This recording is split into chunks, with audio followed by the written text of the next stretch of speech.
Oh, hi there. Today I would like to talk about the NHL draft lottery and Vancouver's position on getting fifth overall pick again. New Jersey Devils got number one.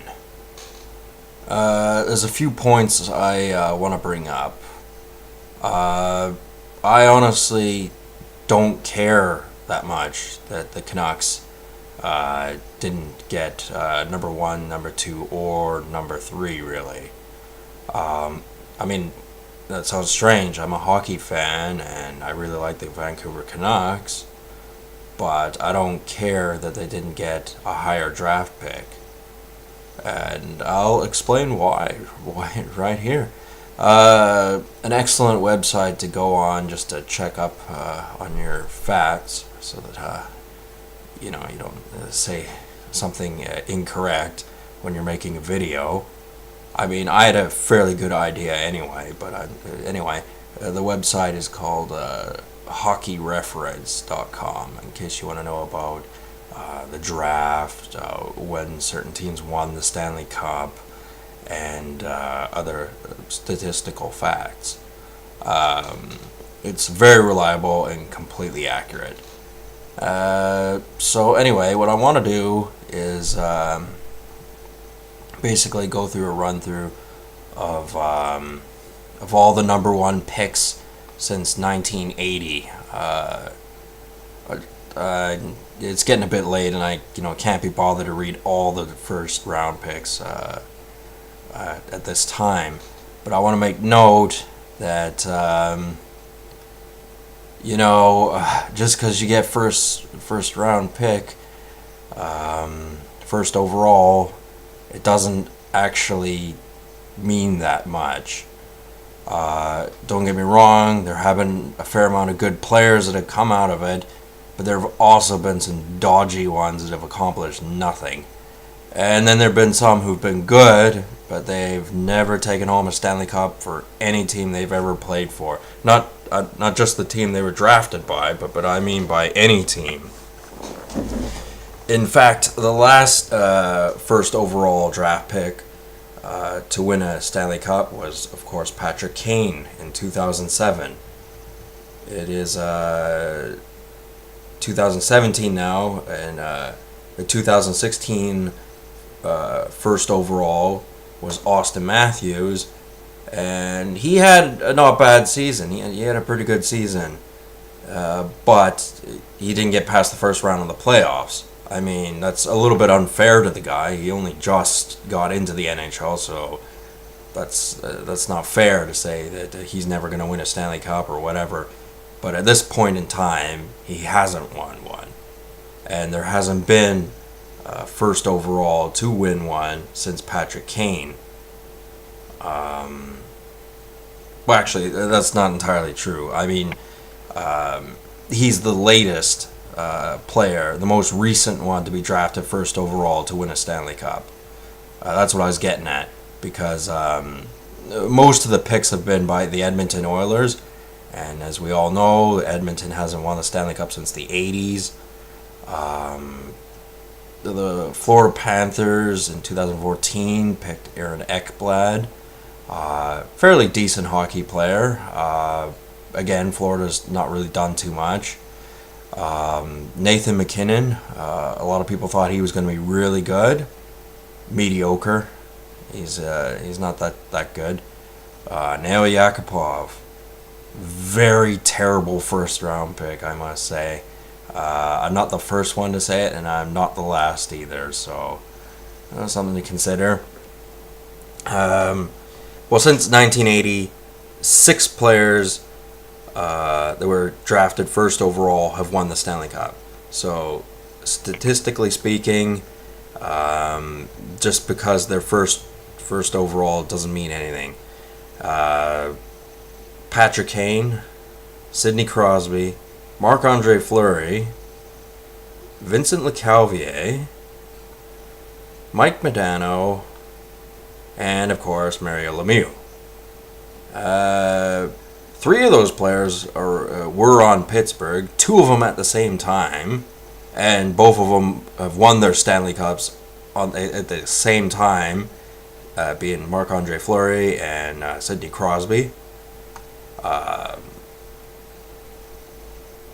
yeah, I mean, they're both talented hockey players in their own way, although Marc-Andre Fleury has received some criticism of late. He might be getting a bit old for a hockey player, I guess. He's not really that old, but I guess he's kind of getting there. And it's not that some of the other first round picks weren't good. Like Alex Ovechkin was first overall, and he's been a stellar player. He's just never brought home a cup. He isn't doing too well against Pittsburgh right now. They're down 2-0. Steven Stamkos, also a good hockey player. They had a pretty poor performance when they were playing Chicago a couple years back and lost. He was not really a factor in that series. John Tavares never really got anywhere far in the playoffs. Hasn't accomplished anything.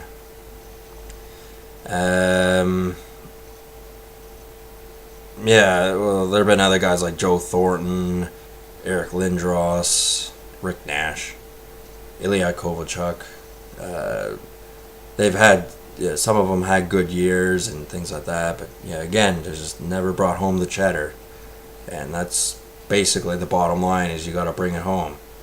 But you do get certain things like 1984, Mario Lemieux was drafted, and he had an absolutely insane career. Like, he nearly had 200 points one season, and most of the first 10 years, with the exception of 2 years where he was injured or he didn't play much, I'm not sure exactly what, he had over 100 points in every season. And the thing about that is that's rather impossible today, and it's because they don't show all of his goals on YouTube. Obviously, they don't even show most of them. Like, I looked up Mario Lemieux highlights, and most of the highlights are of plays that, yes, they were not bad goals and things like that, but they did repeat some of them in different videos, usually with different music in the back or top 10 this or whatever format it was in, but they use some of the same clips in more than one video. And we're talking about a guy who had hundreds and hundreds and hundreds of goals. And you look at the top 10s, and they seem to use the same ones at least a couple of times in the immediate YouTube searches, and there aren't that many pages dedicated to Mario Lemieux. I mean, he's got a documentary or two, which I'll get around to watching, but I guarantee you, the only reason he has that many goals is not because he was particularly good. He was good, but that's not the reason I'm getting at. The reason I'm getting at is because the teams he played against were terrible. Goaltending was abysmal at times in the NHL. There's just no getting around it. It was like, I've seen some of the goals. The Gordie Howe goals in particular are very awful. I mean, how anyone ever bought that as real hockey, I don't know. I don't know how you could be that stupid.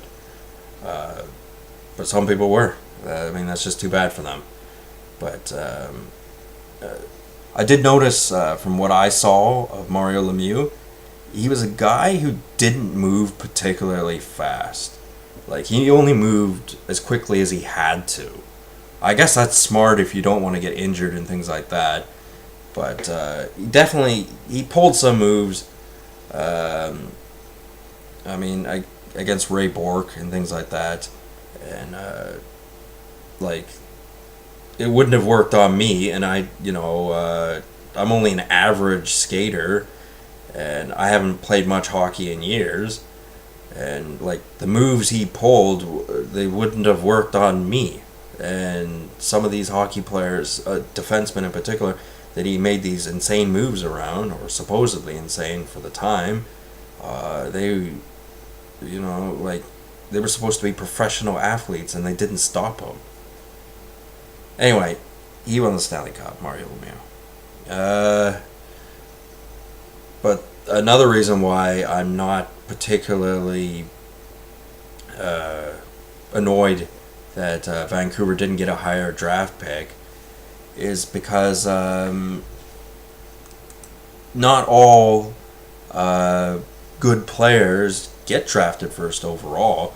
Like, Vancouver lucked out in the 99 draft when they got Daniel Sedin number 2 and Henrik Sedin number 3. And they're arguably the best Canucks to have ever played. And they've spent their entire careers with the Canucks. Pavel Bure was in, where was he? I think he was like in the hundreds. He was definitely nowhere near number 1. There have been other notable mentions like Ryan Kessler, Kevin Bieksa. Who else? I'm having a look here real quick just to remind myself. Stan Smeel was like 60th, if I remember correctly. Something like that. Well-liked Vancouver Canuck. Never won a Stanley Cup. Trevor Linden, he's definitely up there as well as one of the better Canucks. He was drafted 2nd overall. Still, yeah, he was alright. I might want to add that the number 1 draft pick in '99 was a guy called Patrick Stefan. Never accomplished anything. Mediocre player. So, yes, the Atlanta Thrashers did not pick a good player in him, unbeknownst to their knowledge. Yeah, like, I really do like hockey, but I like the history of it as well. But, I mean, a lot of the people that I know that like hockey genuinely believe that it's all real and that there isn't somebody behind the curtains pulling the strings. And I can tell you, you just look at the video footage and you think of it from just think when you're looking at it, and especially if you actually play any hockey yourself, you would know that a lot of this is just, they're not very good at what they do. I'm not saying they didn't work out. I'm not saying they didn't train hard. I'm not saying they weren't determined to win. But it's different than it is today. I mean, a lot of people actually enjoyed the hockey from the 90s a lot better than they do in more recent years. And I could see some ways why that would be kind of, it was a different atmosphere. So there's much to be said about it. But another point I wanted to bring up about me not being too bothered about, the Canucks getting a 5th overall pick, is that basically, like, I looked at a mock-up of the top, 20 guys that are going to get drafted, or probably going to get drafted. And most of them are, about between 5'11" and 6'3" centers. So basically, they're a body. And these really good players throughout history, in more notable years like Alex Ovechkin, Sidney Crosby, Patrick Kane, that's what they are. They're a body. There's somebody who can move, who knows how to skate, probably been skating all their lives. But the thing is, all the minor leagues and all the international leagues, there are tens of thousands of hockey players to pick from. And these very skilled hockey players at the top of their game in the NHL, they're not Superman. They're not, a million times better than some guys in the minors who just never have a chance. What they do have is a bit of money to back them up. I've never thought Sidney Crosby was that good. Yes, he's made some awesome plays. Yes, he has talent. He can do face-offs. He can do assists and make plays. And he can score goals. But without this behind him, he could have very easily just stayed in the minor leagues for his entire career. A lot of excellent hockey players never got the chance to make it to the NHL, not because they weren't talented, not because they're not as good as Sidney Crosby, but because they don't have the money to back them up behind them. And make no mistake, when players are getting paid millions of dollars, and that's just the tip of the iceberg. Who knows what other perks they get, how much the team makes, how much the owners make, how much Gary Bettman makes. It's a big money-making machine. I mean, it's less successful in certain areas, particularly in the States, but it is a big money-making machine. And with money comes corruption. So the main points I wanted to bring up, because I kind of want to make this video a bit quicker. A lot of my videos have been long lately, so I'm going to try and make this one quicker. Good players have been picked way back in the draft, like in the hundreds. So just because they're way back there doesn't mean they don't have potential to be really good. And just because they were picked near the top, near number 1 pick, doesn't mean they're going to be a success. It's all about getting someone, and he's a body, he's talented, he doesn't get injured, and maybe he might make something of the team. Because as I said, only six players that were drafted first overall in the last 26 years have ever won the Stanley Cup with any team. So that's not very good statistics. That's like 23% of number 1 picks in the last 26 years have actually accomplished the ultimate goal. And a lot of people are disappointed with fifth overall pick, and I'm not bothered either way. I obviously want the Canucks to improve, but we'll just see how the cards are dealt and how it works out in the end, because you can always be surprised. Anyway, that's what I got. I will talk to you guys later. Have a good one.